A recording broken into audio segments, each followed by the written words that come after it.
This is San Diego News Daily.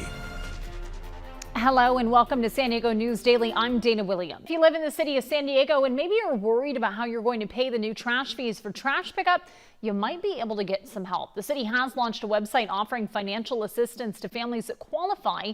NBC 7's MG Perez has details about who could be helped.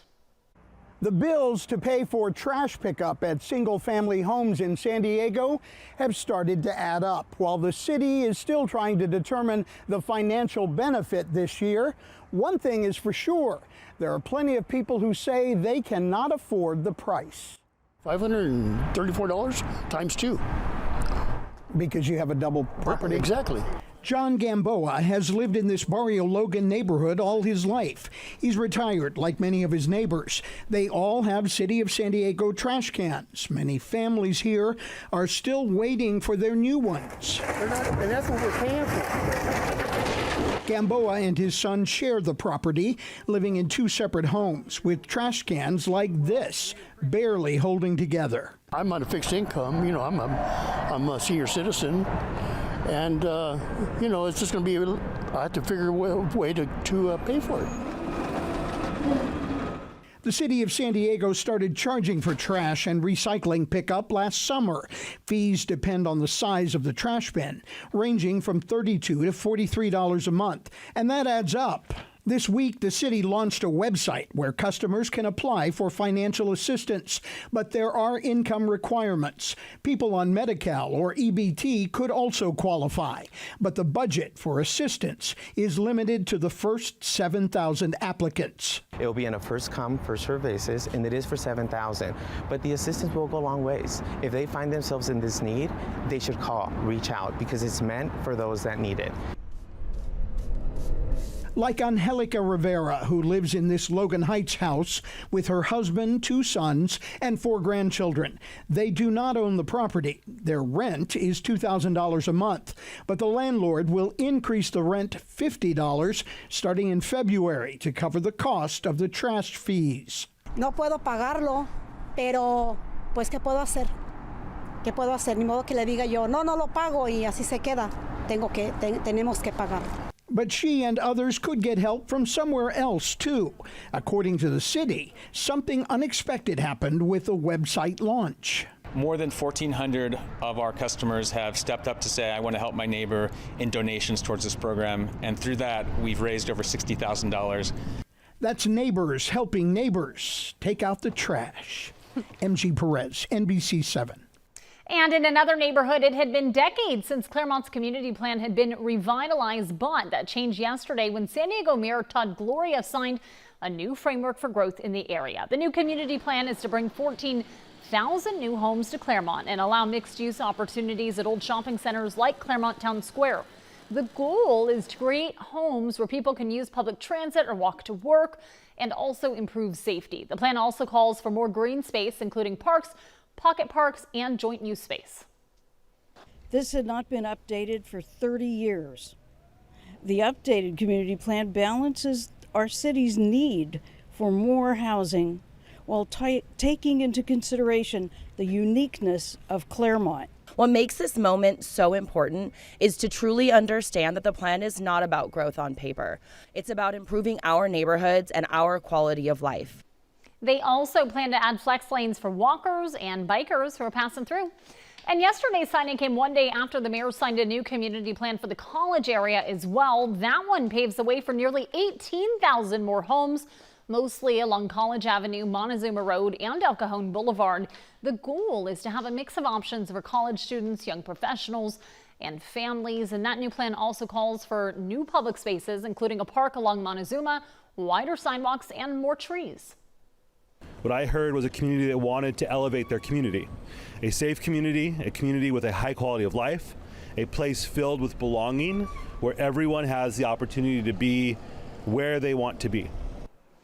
And so far, the city hasn't given a timeline for perspective on how long it would take to actually add that many homes. And this morning, the Padres are welcoming fans to Petco Park to help honor a franchise legend. Beginning at 11, the team will kick off their celebration of life ceremony for Randy Jones. The former Cy Young winner and longtime North County resident passed away back in November. Today's event is free to attend. All you need to do is claim your digital ticket on the Padres website, and gates open at 10 a.m. Our NBC 7 meteorologist Brooke Martell will have a look at your weather right after this.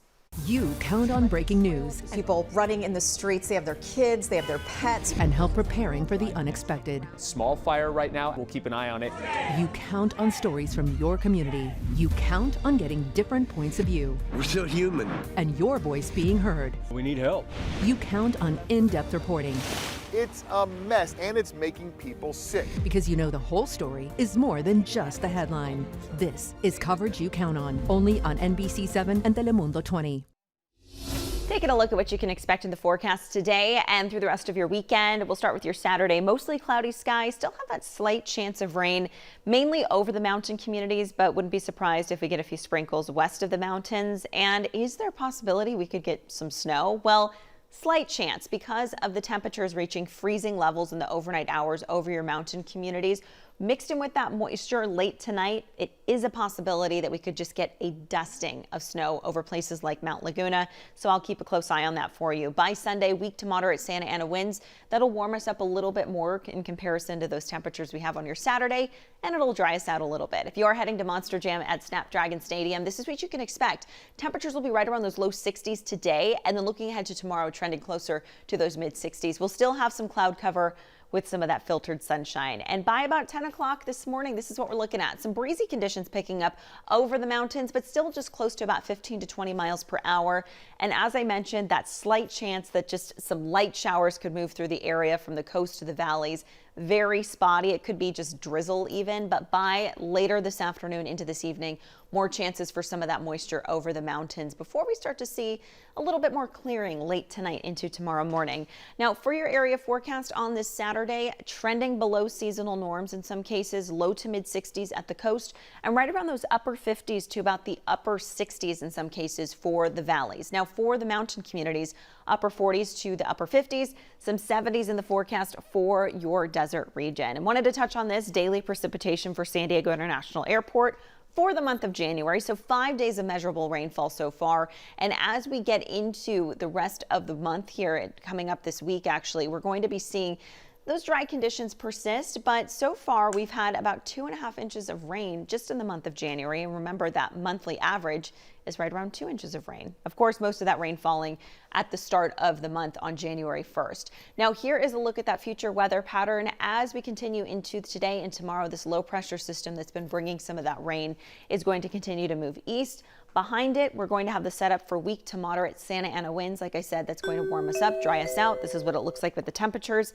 Right around average near the coast, upper 60s for the upcoming week, and then maybe some 70s by next weekend. We'll have some 70s this week for the Inland Valley communities, and temperatures will trend up a little bit more by next Saturday and Sunday.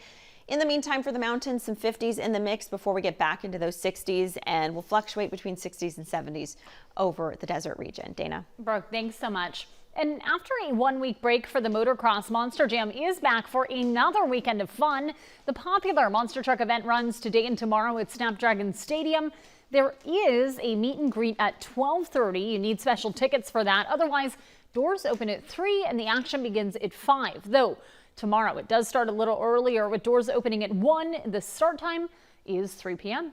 All right, there's more coverage you can count on at NBC7.com, and you can always find us on your Roku or your Samsung Smart TV app. Thanks so much for watching. I'm Dana Williams.